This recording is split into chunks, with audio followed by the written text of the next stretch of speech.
வேதாகமத்தில் குறிப்பிடப்பட்டுள்ள தையற்காரர்களை குறித்து இந்த வீடியோவில் பார்க்கலாம்.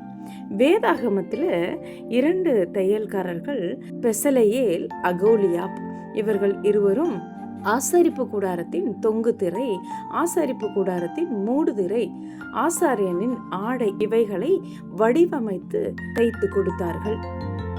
பெசலெயேல், அகோலியாப் சித்திர வேலையையும் சிற்ப வேலையையும் இளநீல நூலாலும் ரதாம்பர நூலாலும் சிவப்பு நூலாலும் மெல்லிய பஞ்சு நூலாலும் செய்யப்படும் விசித்திர தையல் வேலையையும் சகல விசித்திர நெசவு வேலைகளையும் செய்யும்படிக்கு அவர்களுடைய இருதயத்தை ஞானத்தினால் ஆண்டவர் நிரப்பினார் என்று யாத்திராகமம் 35ஆம் அதிகாரத்துல 34, 35 வசனங்களில் பார்க்கிறோம். அப்போஸ்தல நடபடிகள்ல பார்த்தீங்கன்னா, யோப்பா பட்டணத்தை சேர்ந்தவள் அவளுடைய பெயர் தொற்காள். அவளுடைய அராமிக் பெயர் தபித்தாள். அவளை சீஷி என்றும் அநேகர் அழைத்தார்கள்.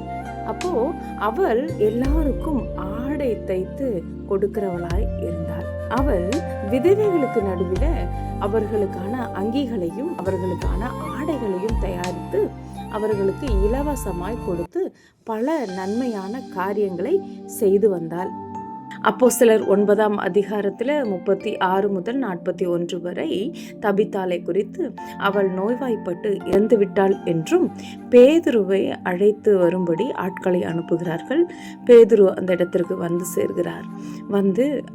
அவள் படுக்க வைத்திருக்கிற அறைக்கு முன்பாக நின்று கொண்டிருக்கிற விதவைகள் அவள் தைத்து கொடுத்த அங்கியையும் எங்களுக்கு செய்த நன்மையான காரியங்கள் என்று பல காரியங்களை பேதுருவிடம் பகிர்ந்து கொள்கிறார்கள். பேதுரு அவர்களை எல்லாம் வெளியே அனுப்பிவிட்டு அவளுடைய படுக்கைக்கு நேராக முன்பே சென்று முழங்கால் படியிட்டு தேவனிடத்தில் வேண்டுதல் செய்கிறார். உடனே மரித்து போன தபித்தாள் கண் விழிக்கிறாள். பேதுரு அவளுடைய கையை பிடித்து எழுப்பி அமர செய்கிறார். இப்படி ஒரு தையல்காரியை குறித்து நாம் வேதத்திலே வாசிக்கிறோம்.